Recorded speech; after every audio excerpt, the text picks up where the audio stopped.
What's up, clan? It's your boy T Senpai here, back with another session. So, for today's session, I want to spend a little bit of time though talking about men and mental health. It's not something that often gets as much shine as it deserves in our lives. Like we said, there's still a stigma, unfortunately, with mental health in the community, especially among communities of color and people receiving mental health. This is no different from men. Starting from a young age, the world conditions us as boys to learn that we don't have a place for our emotions. The only two emotions that are acceptable from a man or a boy are being happy or being angry, but never not even really to be angry. The biggest problem is when they display this anger often towards the people that they love out of frustration due to their inability to fully communicate their emotions effectively. Those people then reject that young man and his feelings. Thus is something I'm sure many of us men have felt in our lives at an early age, a rejection of our emotions based on the way that we presented them, because they weren't always aesthetically pleasing. But why is that?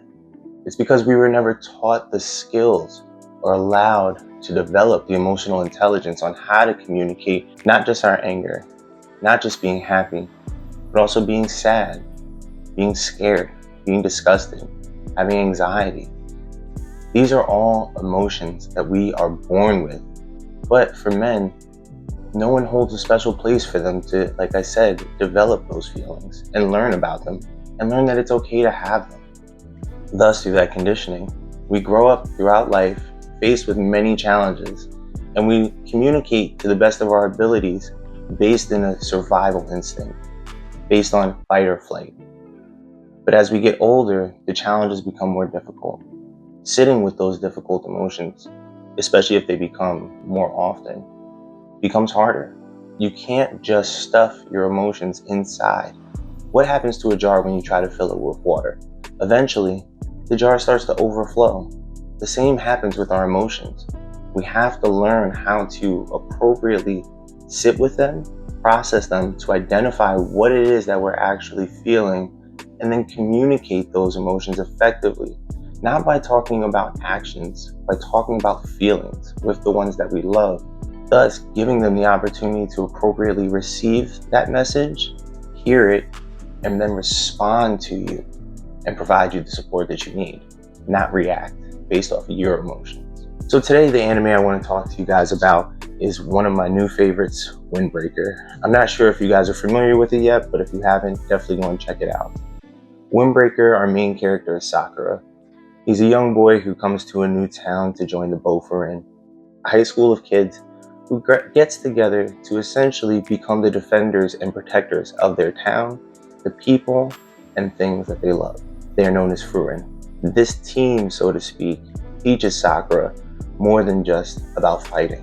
The reason it's one of my favorite animes in particular is that it's very relatable in the fact that it's just brawl, just fist fights, no magic, no powers. He rejects every emotion that he feels outside of his anger and using that to fight and defend people. But as he comes into contact with other characters throughout the story, he's introduced to his emotions in a way that he can no longer just deny and dismiss.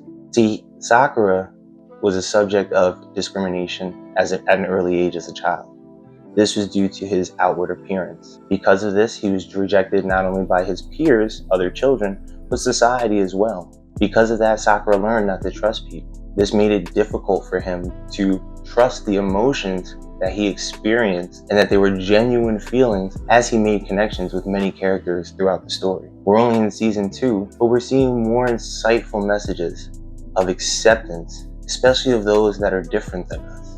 Isn't that what we want for the world? To remove prejudice and hate from society? So we're introduced to many other characters, but Tsubaki-chan, she is one of my favorites. From her, we see Sakura not only as Sakura and Furin, his classmates, go through many events and many different fights. They become closer and closer. Sakura learns that fighting is actually a form of communication. And so through these fights, he learns about his opponents. And from learning them and having these conversations, he's able to develop a sense of empathy for them and understanding. This shocks him to the core because he doesn't understand why. All he's used to is defeating the opponent that stands in his way. As he continues to experience trials and tribulations with his teammates, he experiences many other emotions, such as happiness and love from the support that he has.